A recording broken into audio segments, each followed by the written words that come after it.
가정의 달 5월입니다. 여러분의 각 가정마다 주연의 평화 가득하시기를 주의 이름으로 축복합니다. 가정은 하나님께서 세우신 최초의 기관입니다. 또 하나님이 직접 디자인하신 곳이 바로 가정입니다. 그래서 가정을 통해 하나님은 천국을 경험하게 하시고 가정을 통해 하나님은 교회를 경험하기를 원하고 계십니다. 그래서 여러분의 가정마다 주의 은혜와 평강이 날마다 차고 넘칠 수 있기를 원합니다. 첫 번째 주일은 어린이 주일이고요. 두 번째 주일은 무슨 주일입니까? 다음 주는 어버이 주일입니다. 그리고 그 다음 주일은 우리가 스승의 주일로 지킵니다. 따라서 어린이 주일을 통해서 우리 주신 자녀들의 소중함을 다시 한번 일깨우고요. 또 어버이 주일을 통해서 우리를 낳으시고 길러주신 부모님의 은혜를 다시 한번 기억하는 주일입니다. 그리고 스승의 주일을 통해서 우리를 가르쳐 주시고 진리의 말씀으로 인도하는 영적 리더십들을 향해서 또 여러분 학교의 스승들에 대해서 감사를 표현하는 그런 귀한 절기로 계속 이어지게 됩니다. 이 가정의 달을 맞이해서 우리 자신의 모습을 다시 한번 돌아보고 또 가정을 돌아보고 또 우리 자녀들을 돌아보고 또 우리의 모든 삶의 자리를 돌아보는 그런 은혜의 시간 되었으면 좋겠습니다. 특별히 오늘은 어린이 주일로서 우리 계신 자녀들의 소중함을 다시 한번 일깨우면서 우리가 어떻게 하면 하나님 나라의 백성으로 바르게 살아가야 될 것인가, 어떻게 하면 하나님이 기뻐하시는 믿음의 길을 우리가 걸어가야 될 것인가, 오늘 말씀을 통해서 살펴보기를 원합니다. 오늘 우리가 읽은 본문 말씀은 그때에 라는 단어로 시작이 되고 있습니다. 그때는 언제겠습니까? 우리 주님께서 베드로에게 바다에 가서 낚시를 던지면 고기가 잡힐 터인데 그 고기 입을 열면 거기에 돈이 있을 것이다, 그것을 가져다가 세금을 내라고 말씀하신 바로 그때를 말합니다. 오늘 본문 말씀 이전의 상황을 보면 예수님은 베드로의 신앙 고백을 들으시고요, 인자가 고난을 받고 죽으셨다가 다시 3일 만에 살아날 것을 예고하신 상황입니다. 그리고 베드로, 야고보, 요한을 데리시고 변화산에 올라가셨습니다. 갑자기 예수님께서 세 제자가 보는 가운데 얼굴이 빛과 같이 빛이 나기 시작했습니다. 광채가 나기 시작했습니다. 그리고 예수님이 입고 있던 옷은 정말 빛처럼 희게 빛났다고 말씀합니다. 그것을 본 제자들이 주님 여기가 좋사오니 여기다 초막 새서지 고리 삽시다. 내 주님은 제자들과 함께 산에서 내려오셨습니다. 자, 이 상황에서 다른 예수님의 제자들은 어떤 생각을 하고 있었을까라는 것을 우리가 생각해 보게 됩니다.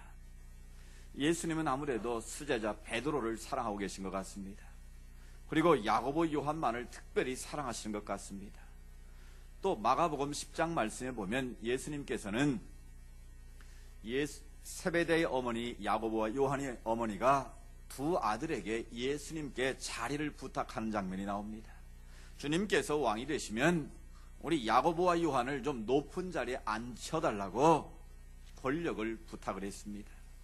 이런 상황 때문에 제자들의 마음이 지금 불편한 가운데 있습니다. 제자들끼리 수군거리고 자기들 안에서 시기와 다툼이 벌어지기 시작했다라는 거예요. 과연 하나님의 나라 천국이 임하게 되면 누가 가장 높은 자리를 차지하게 될 것인가? 즉 자리 다툼에 지금 제자들의 마음이 상해 있는 상황입니다. 그래서 예수님께 오늘 그렇게 물은 것이죠. 천국에서는 누가 큽니까? 즉 하나님의 나라가 이 땅에 임하게 되면 이제 주님과 함께 이 땅에 메시아의 나라가 임할 터인데, 주님이 왕이 되시고 임금이 되시면 우리 12명의 제자 가운데 누가 가장 큰 자가 되겠습니까? 어쩌면 너무나 어이없는 생각을 지금 하고 있습니다. 예수님은 십자가를 지시고 인류를 구속하기 위해서 그 길을 걸어가려고 하고 계신데 3년 동안 자기를 따라다니면서 함께 배웠던 제자들은 예수님을 정치적인 메시아로 생각하고 여전히 예수님 따라다닌 대가를 바라면서 한 자리 차지하고자 하는 그런 한심한 모습을 보이고 있다라는 것입니다. 바로 그들을 향해서 주님께서 오늘 본문 3절에서 그렇게 말씀하신 것이죠. 어린아이 하나를 갑자기 앞에 세우시더니 주님께서 자리 다툼하는 제자에게 하신 내용인 말씀입니다. 같이 읽어볼까요? 진실로 너희에게 이르노니 너희가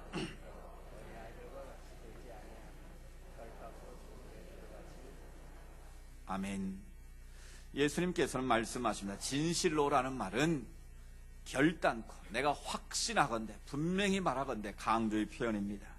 너희가 돌이켜서 누구와 같이 되지 아니하면 어린아이들과 같이 되지 아니하면 결단코 천국에 들어가지 못할 것이다.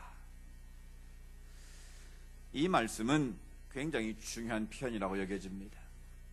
왜냐하면 지금 자리다툼이나 하고 있고 하나님 나라의 본질, 천국의 본질을 깨닫지 못하고 있는 제자들에게 너희가 지금 그런 자리다툼이나 하는 한심한 태도를 가지고는 천국에 들어갈 수 없다. 결단코 천국 백성이 될 수 없다. 메시아의 나라에서 너희가 주인공으로 살아갈 수 없다라는 것을 분명히 말씀하시는 내용입니다. 그러면서 너희가 돌이켜서 어린아이처럼 되지 아니하면 결단코 천국에 갈 수 없다라는 것입니다. 즉 어린아이가 천국 간다는 말이 아니고 너희들이 어린아이 같은 삶의 태도를 갖추지 못하면, 삶의 가치관을 갖지 못하면 결국 천국 백성이 될 수 없다라는 것입니다. 그럼 예수님께서 말씀하시는 어린이가 가지고 있는 특성이 무엇인가? 왜 어린아이와 같지 않으면 우리가 천국에 들어갈 수 없고 천국 백성이 될 수 없는가? 첫 번째로 어린아이는 겸손함의 특징을 가지고 있습니다. 오늘 본문 4절에 보면 누구든지 이 어린아이와 같이 자기를 낮추는 사람이 천국에서 큰 자다 말씀하십니다. 어린아이는 자기를 높이지 않습니다. 어린아이는 자기 스스로 교만하지 않는다라는 것입니다. 자기를 자랑하거나 뽐내려고 하지 않습니다. 고작 해봐야 철부지 수준으로 자기를 드러낼 뿐입니다. 반면에 어른들은 어떻습니까? 틈만 나면 자기를 자랑하려고 합니다. 자기를 높이려고 합니다. 은근히 자신을 대단한 존재라는 것을 과시하려고 애를 쓰는 것이 우리들의 모습입니다. 그러다 결국은 교만에 빠지게 되죠. 교만은 패망의 선봉이요 거만한 마음은 넘어짐의 앞잡이라는 사실을 우리가 머리로는 알고 있지만 실제로 우리의 삶 속에서 겸손하게 사는 것은 결코 쉽지 않다라는 것이죠. 이런 교만한 개구리 이야기 아시죠? 맨날 우물 안에 연못에 갇혀있던 개구리가 따분했습니다. 근데 새들을 보니까 하늘을 훨훨 잘 날고 날아다니거든요. 그래서 친한 친구에게 부탁을 했으면 나도 너희들처럼 한 번만 저 하늘을 좀 날아보게 도와다오. 그래서 두 명의 새 친구가 와서 막대기 하나를 가지고 왔습니다. 우리가 둘이 망쪽 막대기를 물고 나를 테니까 너는 막대기 가운데를 딱 물고 있으면 우리가 하늘을 날 수 있지 않겠니? 그래서 시킨 대로 개구리는 막대기 가운데를 물고 양쪽의 새가 하늘을 날아올랐습니다. 얼마나 신났겠습니까? 다른 새들이 이야 대단하다. 어떻게 개구리가 저런 생각을 다 했을까 감탄 소리를 듣고 개구리가 어떻게 했을까요? 내가 생각했지 하다가 뚝 떨어져서 죽었다는 것이죠.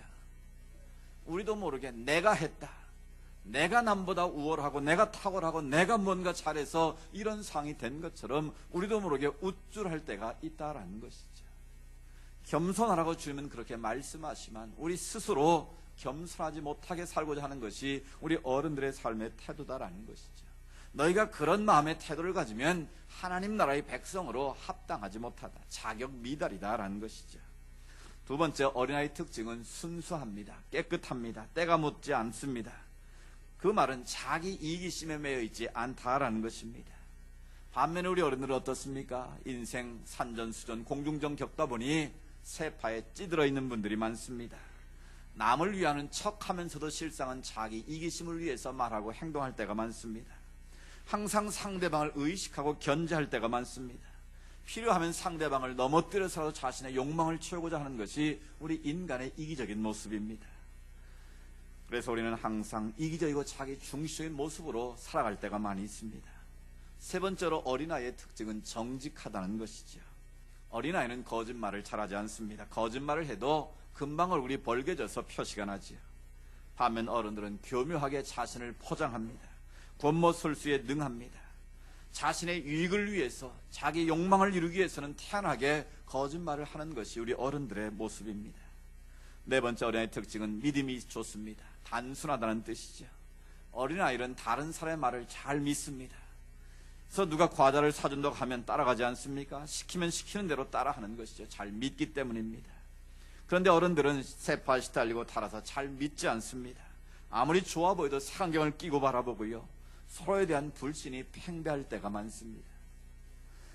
이런 어린아이의 특성을 잘 아신 예수님께서 너희가 돌이켜서 이런 어린아이의 특성을 너희가 품고 살지 않는다면 결단코 하나님 나라에 들어갈 수 없다. 하나님 나라의 백성으로 살기 어렵다라는 것입니다. 이 예수님의 말씀은 당시 사회에서는 파격적인 선언이셨습니다. 예수님 당시에는 여자와 어린아이는 사람 숫자에 셀 때 들어가지 못했다라는 사실입니다. 그러니까 오병이의 기적을 셀 때도 남자만 5,000명이었더라. 특별히 남자를 강조합니다. 그 말은 당시 사회적인 관습으로는 어린아이나 여자는 사람 숫자에 세지 않을 정도로 천대받고 멸시받는 그런 존재들이었다라는 것입니다. 그런데 메시아의 나라가 임하게 되고 하나님 나라가 이루어질 때 너희가 멸시하고 천대하는 이 어린아이처럼 바뀌지 않으면, 어린아이의 특성을 너희가 품지 않으면 결단코 하나님 나라의 백성이 될 수 없다라는 이 주장은 당시에는 파격적인 내용입니다. 또 이런 어린아이들이 천국에서 큰 자라는 말도 그들이 듣기에는 이해할 수 없는 내용입니다. 물론 여기서 우리가 꼭 기억해야 될 것은 천국에도 서열이 있거나 높낮이가 있다는 뜻은 결코 아닙니다.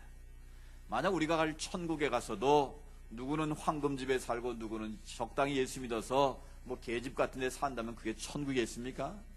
누구는 황금 면류관 쓰고 나는 개털 모자 쓰고 있으면 그게 천국이겠습니까? 하나님이 말하는 천국은 그런 나라가 아닙니다. 계급이 있거나 어떤 수준의 차이가 있는 나라가 아닙니다. 보좌에 계신 주님께 면류관을 던지고 우리 모두가 영생 복락을 누리는 곳이 바로 하나님 나라인 줄로 믿습니다. 그 하나님 나라는 우리가 죽어서 예수를 믿음으로 가는 나라이기도 하지만 우리 주님께서는 너희가 이 땅에서 이루어지는 하나님 나라의 백성답게 살아야 한다는 것을 강조하고 계시다라는 것입니다. 우리가 예수를 그리스도로 고백하면 누구든지 하나님 나라 천국에 들어갈 수 있습니다. 믿으십니까? 옆에 분께 이렇게 축복하자. 당신은 천국 갈 팔자입니다. 장로님은 천국 가실 차입니다. 여러분이 아무리 발버둥쳐 여러분은 이미 천국 갈 팔자로 인쳐진 줄로 믿습니다. 왜 그렇습니까? 내가 주님을 택한 것이 아니고 주님이 나를 택하셨기 때문인 줄로 믿습니다. 내가 놔도요 주님이 우리를 여전히 잡고 계시다는 사실이, 그러니까 믿음으로 우리는 순종만 하면, 따라만 가면 우리가 배교하지 않는 한은 천국 갈 줄로 믿습니다. 근데 중요한 것은 이 땅에 우리가 사는 동안 주님 앞에 어떤 태도를 가지고 살아냐에 따라서 뭐가 달라질까요? 우리의 상급이 달라진다는 거예요. 아멘. 적당히 예수 믿는 사람과 충성하게 믿는 사람의 상이 똑같다면 그게 평등한 거겠습니까? 그것이야말로 공의롭지 못한 것이죠. 즉 예수님께서 말씀하시는 것은 너희가 천국에 가서 누가 높으냐 그런 자리 다툼할 때가 아니라는 거예요. 지금 예수님과 함께 이 땅에 이미 하나님 나라가 도래했는데 너희의 삶 속에 먹는 것, 마시는 것, 입는 것, 그거 하나님 나라 아니라는 거예요. 그래서 로마서 14장 10절에 바울이 고백한 것처럼 하나님 나라는 먹는 것과 마시는 것이 있는 게 아니다. 즉 우리가 눈에 보이는 그런 계급이나 자리 다툼이나 그런 것이 하나님 나라가 아니라는 거예요. 오직 성령 안에서, 우리 안에 내주하시는 성령님 안에서 의와 평강과 희락을 누리는 것이 바로 천국이다. 아멘. 즉 하나님과의 관계 속에서 하나님이 주시는 기쁨을 누리고 사는 것, 하나님이 주시는 참된 평강을 누리고 사는 것, 그것이 바로 하나님 나라라는 거예요. 그러니까 천국이 어디 있습니까? 라고 물을 때 여기 있다 저기 있다 하지 말고 어디에 있다고요? 너희 안에 있다. 예수를 구주로 모시고 사는 우리 삶 가운데 이미 하나님 나라가 임했다라는 거예요. 아멘. 그런데 우리가 문제는 무엇입니까? 하나님 나라 안에서 우리가 살고 있으면서도 하나님 나라의 가치를 깨닫지 못하게 되면, 하나님 나라가 어떤 나라인지 우리가 바르게 인식하지 못하면 여전히 먹고 마시는 세상적인 가치에 매여 살 수밖에 없다라는 거예요. 지금 예수님의 제자들이 바로 먹고 마신 눈에 보이는 세상적 가치에 매여서 하나님 나라를 제대로 보고 있지 못하다라는 거예요. 그래서 너희가 다시 한번 이 어린아이처럼 순수함을 회복하고 정직함을 회복하고 너희가 하나님 앞에서 믿음을 갖지 못한다면, 겸손하지 못하다면 너희는 천국의 삶과는 거리가 멀다라는 것입니다. 그리고 나서 예수님은 좀 더 정확하게 말씀하십니다. 우리 5절 말씀에 보시면 누구든지 내 이름으로 이런 어린아이 하나를 영접하면 곧 나를 영접하는 것이다. 이것은 한 걸음 더 나가신 주님의 말씀입니다. 너희가 어린아이 같이 되지 않으면 결단코 천국에 들어갈 수 없다. 천국에서 이런 어린아이 같은 자가 큰 자다. 이것을 전제하시고 난 예수님께서 오늘 주시는 말씀은 누구든지 나이가 들었든 많든 배웠든 못 배웠든 상관없이 내 이름으로 이런 어린아이 하나를 영접하면 그것이 바로 나를 영접하는 것이다. 이것은 참으로 중요한 말씀입니다. 결국 이 말씀의 의미는 무엇이겠습니까? 당시 너희가 무시하고 멸시하고 천대했던 이 어린아이들의 그 특성을 너희가 본받지 아니하면 너희는 나하고 무관한 자들이라는 거예요. 따라서 이 어린아이 하나를 너희가 내 이름으로 받아들인다면, 내 이름으로 영접하고 그들을 환대한다면 바로 나를 너희 삶 가운데 모시고 사는 것과 같다라는 것입니다. 이 말씀을 예수는 마태복음 25장에서 더 정확하게 설명을 하고 계십니다. 바로 당시에 천대받고 멸시받던 지극히 작은 자들, 이 보잘것없는 이 어린아이들을 어떻게 대하느냐에 따라서 너희가 마지막 종말론적 심판의 때에 너희가 양의 자리에 설 것인지 염소의 자리에 설 것인지가 구분된다고 말씀하십니다. 그래서 예수님께서 염소의 자리에 들어갈 자들에 대해서 이렇게 말씀하십니다. 그들이 먼저 주님께 질문을 합니다. 주님, 우리가 주님이 줄일 때에 우리가 먹을 걸 주었고, 목마를 때 마실 걸 주었고, 헐벗을 때 우리가 입혔습니다. 주님, 옥에 갇혔을 때 우리가 주님 돌봤습니다. 그런데 주님께서 하시는 말씀이 너희가 언제 나를 그렇게 대접했느냐. 그러시면서 마태복음 25장 45절에 이렇게 말씀하십니다. 우리 같이 한번 읽어보실까요? 내가 진실로 너에게 이르노니 곧 내게 하지 아니한 것이니라. 아멘. 이 사람들은 예수님의 이름으로 좋은 일을 많이 했습니다. 안 한 거 아닙니다. 열심히 했습니다. 그런데 자기 보기에 좋은 사람만 했다라는 거예요. 자기가 이 사람들을 섬기면 자기의 유익이 되고 도움이 될 만한 이의적인 생각으로 그들을 주님의 이름으로 돌봤다라는 거예요. 물론 돌보지 않은 것보다 낫지만 결국 그것은 주님을 돌보지 않은 결과와 똑같다라는 겁니다. 그래서 그들은 하나님 앞에서 저주를 받게 되고 하나님과 무관한 자의 자리에 떨어질 것이라고 주님은 책망하십니다. 그런데 반대로 양의 자리, 오른편에 들어갈 천국에 들어갈 자의 모습에 대해서는 이렇게 말씀합니다. 거꾸로 말합니다. 언제 우리가 주님 먹지 못할 때 먹을 걸 주었고, 주님이 목말할 때 우리가 마실 걸 주었고, 언제 주님 병들었을 때 우리가 주님을 돌보았습니까? 우리는 주님 앞에 한 것이 아무것도 없습니다. 오히려 그렇게 겸손하게 말하고 있습니다. 그런데 주님께서 아니다, 너희가 나를 그렇게 정성껏 대접하지 않았느냐? 그러면서 하시는 말씀이 마태복음 25장 4절 말씀입니다. 내가 진실로 너희에게 이르노니 너희가 여기 내 형제 중 지극히 작은 자 하나에게 한 것이 곧 내게 한 것이니라. 아멘. 자기들이 보기에는 너무나 부족하고 미약해서 정말 주님 앞에 더 섬기고 싶고 더 잘하고 싶은데 자기들이 보기에 너무 부족했다라는 거예요. 그런데 주님께서는 거꾸로 너희가 내가 목마를 때 마실 것 주지 않았느냐? 내가 굶주릴 때 너희가 나에게 먹을 것 주지 않았느냐? 내가 벗었을 때에 너희가 나를 입혀주지 않았느냐? 내가 병들을 때에 나를 돌봐주지 않았느냐라고 말합니다. 너희들은 모를지 모르지만 지극히 작은 자 하나에게 한 것이 바로 나에게 한 것이었다라고 말씀합니다. 여기서 주님이 강조하는 것이 무엇이겠습니까? 주님은 지극히 작은 자에게 관심이 있으셨다라는 거예요. 세상에 큰 자, 권세 있는 자, 권력을 가진 자, 가진 자가 아니라 예수님은 당시에 가장 미천하고 천대받던 사회적인 약자들에 대해서 가장 큰 관심을 가지고 계셨다라는 것이죠. 그래서 예수님의 별명은 뭐였습니까? 죄인들의 친구라고 부름받았습니다. 당시에 동족의 피를 빨아먹는 자라고 매국노로 불렸던 세리들, 자기 몸을 팔아 연명하는 창기들, 고아와 과부들, 나그네들, 그 당시에 누구도 거들떠보지 않았던 사회적인 약자들에 대해서 주님은 항상 관심을 가지시고 그들과 함께 먹고 마시면서 그들을 하나님 나라로 이끌어가기를 원하셨다라는 것입니다. 예수님의 삶은 곧 작은 자를 위한 삶이었습니다. 이를 친히 온몸으로 주님께서는 보여주셨습니다. 오늘 우리가 천국 백성으로 살아간다는 것은 무슨 뜻이겠습니까? 우리가 예수를 그리스도로 믿고 주님의 자녀로서 살아간다는 의미가 무엇이겠습니까? 바로 예수님의 관심이 있는 곳에 우리의 관심이 머무는 것인 줄로 믿습니다. 예수님의 손과 발이 머무는 곳에 우리의 손과 발이 머무는 것이 바로 주님을 따르는 예수의 제자의 모습인 줄로 믿습니다. 즉 주님께서 귀하게 여기는 사람을 우리가 귀하게 여기고, 주님께서 사랑을 쏟는 그 사람을 우리가 사랑하고, 주님께서 돌보는 자들을 우리가 돌본다면 그것이 바로 예수를 가장 잘 믿는 하나님의 백성들의 모습이다라는 것이죠. 그들이 바로 천국 백성의 주인공이 되고, 그들이 바로 천국에서 가장 큰 자가 되고, 하나님이 예비하신 상을 이 땅에서 받게 된다는 것입니다. 그런데 오늘 우리의 모습은 어떻습니까? 어린아이와 같이 작은 자들, 그들을 얼마나 소중히 여기고 있습니까? 주님께서는 어린아이의 깨끗함과 순수함, 겸손함, 정직함과 믿음을 잃어버리게 된다면 그것은 하나님 나라 백성의 삶과는 거리가 멀다고 말씀하고 있습니다. 하나님 나라는 작은 것으로부터 출발합니다.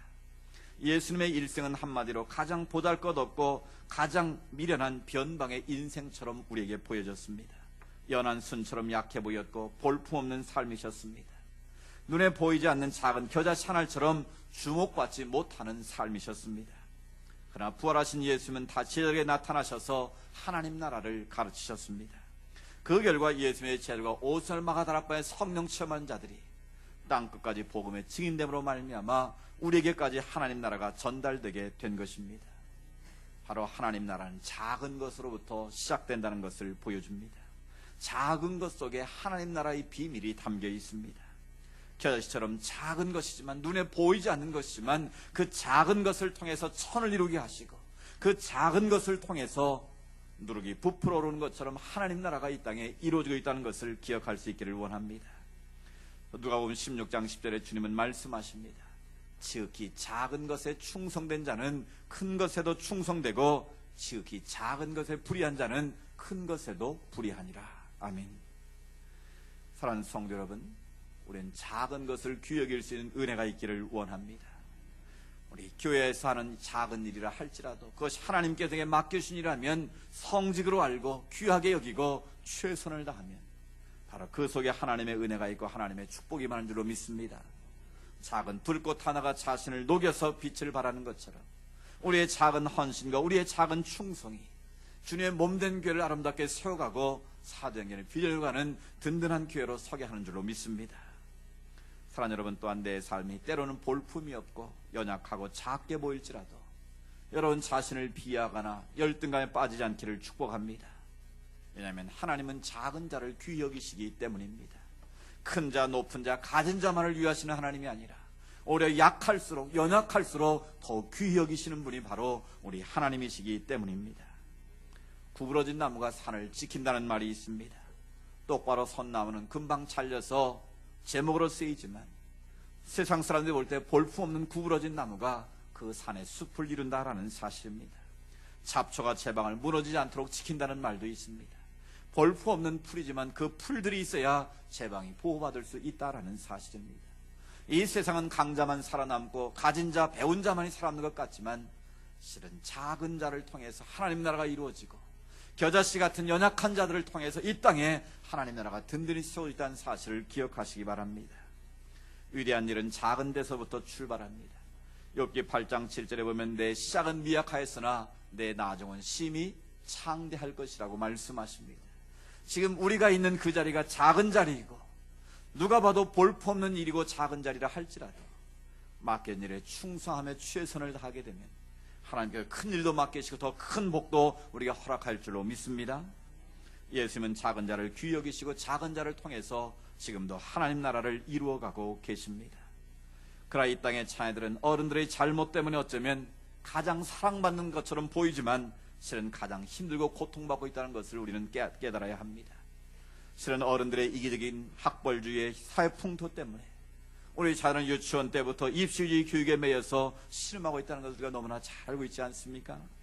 어른들의 탐욕과 자리다툼 때문에 꽃다운 나이에 무고한 학생들이 희생을 당했다는 것을 우리는 잘 알고 있습니다. 세월호 참사를 보면서 어른으로서 자녀들에게 정말 할 말이 없다는 것을 깨닫습니다. 그래서 미안하다, 정말 미안하다, 정말 너희들을 지켜줘도 정말 미안하다는 말밖에 할 수 없는 우리의 안타까움입니다.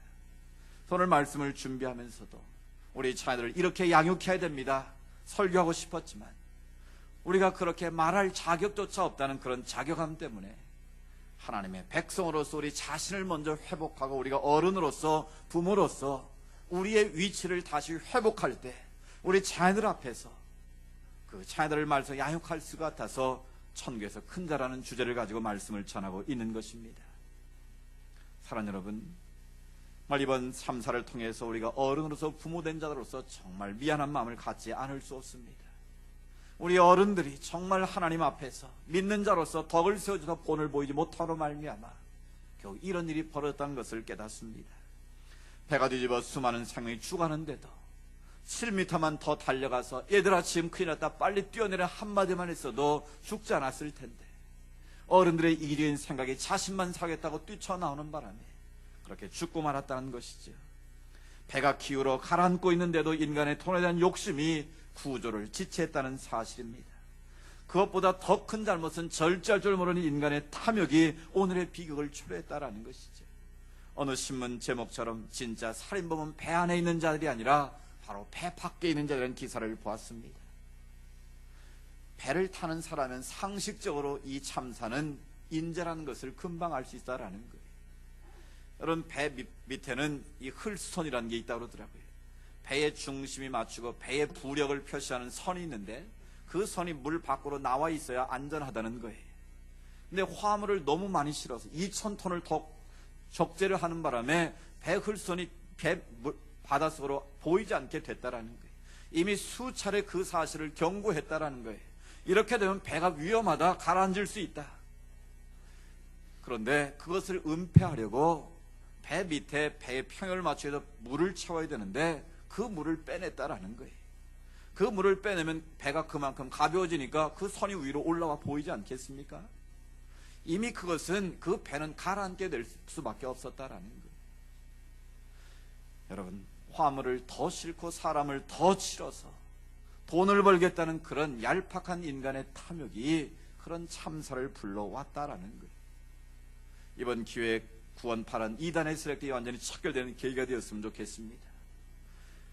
진리의 말씀을 왜곡하고 하나님의 나라를 혼돈시키는 그런 이상한 집단에 의해서 수많은 인명이 피해를 보고 지금도 수많은 사람들이 잘못된 교리에 빠져들고 한번 구원받으면 더 이상 회개할 필요가 없다라고 인간의 양심을 마비시키면서 돈을 뜯어내고 수많은 계열사를 거느리면서 인간의 생명을 경시하는 그런 이단의 세력들이 이번 기회에 척결되는 계기가 되었으면 좋겠습니다.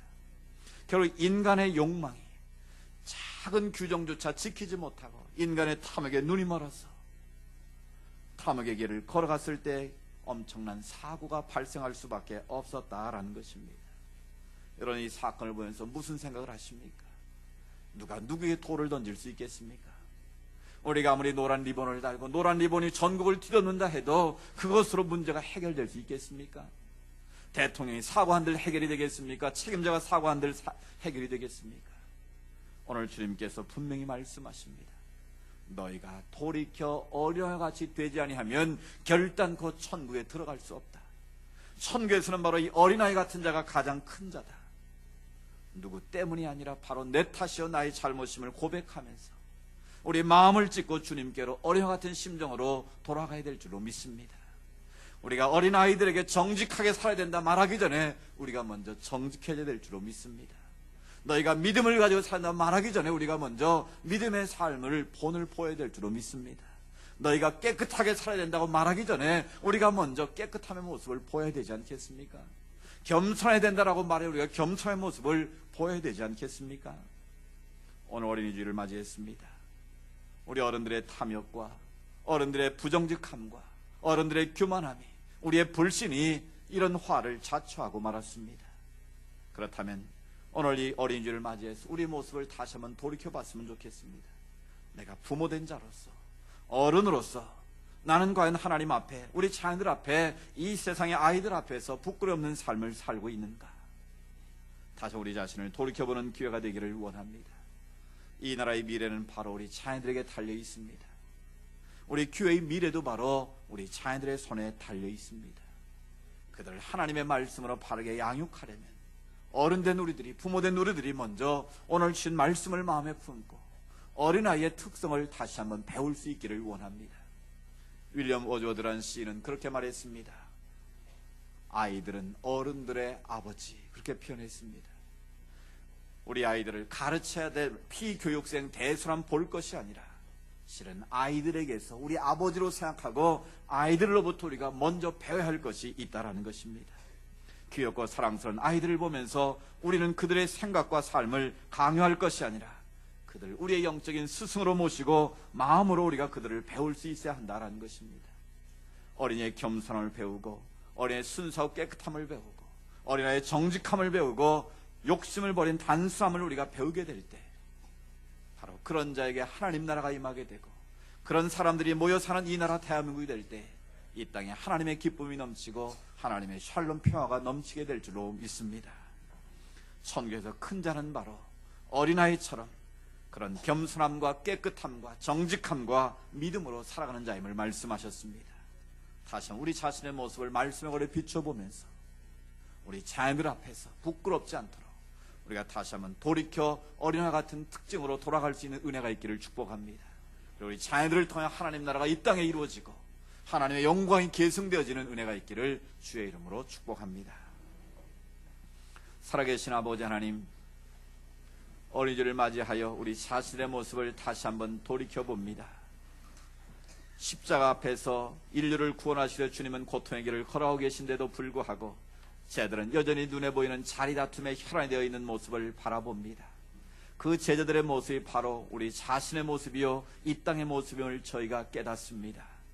아버지 하나님, 세월호 참사를 통해서 정말 우리 자녀들 앞에서 미안하다는 말을 할 수밖에 없는 우리의 어리석은 모습들입니다.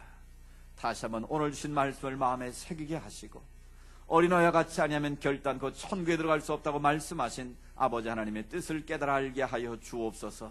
천국에서는 바로 이 어린아이와 같은 자가 가장 큰 자라는 사실을 기억하게 하옵소서. 우리가 더 주님 앞에서 겸손해지기를 원합니다. 더 깨끗하고 순수함으로 회복하기를 원합니다. 거짓을 멀리하고 정직함을 회복하기를 원합니다. 어린아 같은 단순함과 믿음을 가지고 우리가 이 불신이 팽배한 이 세대를 다시 한번 아름답게 가꾸어 가기를 원합니다. 우리가 돌이켜 자신의 모습을 주님께 맡기고 다시 한번 우리 자녀들을 귀한 보배를 여기고 하나님의 말씀 앞에 바로 세울 수 있도록 우리 자신을 지켜주시고 보호하여 주옵소서. 그래 더 이상 이 땅에 이런 비극이 없게 하시고 주의 나라와 주의 평화가 임하는 하나님 나라가 이 조국 대한민국 안에 이루어지게 하시고 우리 교회 안에 이루어지게 하시고 우리 가정 가운데 임하게 하여 주시옵소서. 우리를 그렇게 만들어 가실 주님을 기대하옵고 예수님의 이름으로 기도드리옵나이다. 아멘. 다 같이 일어나셔서 620장 파송의 창 부르겠습니다.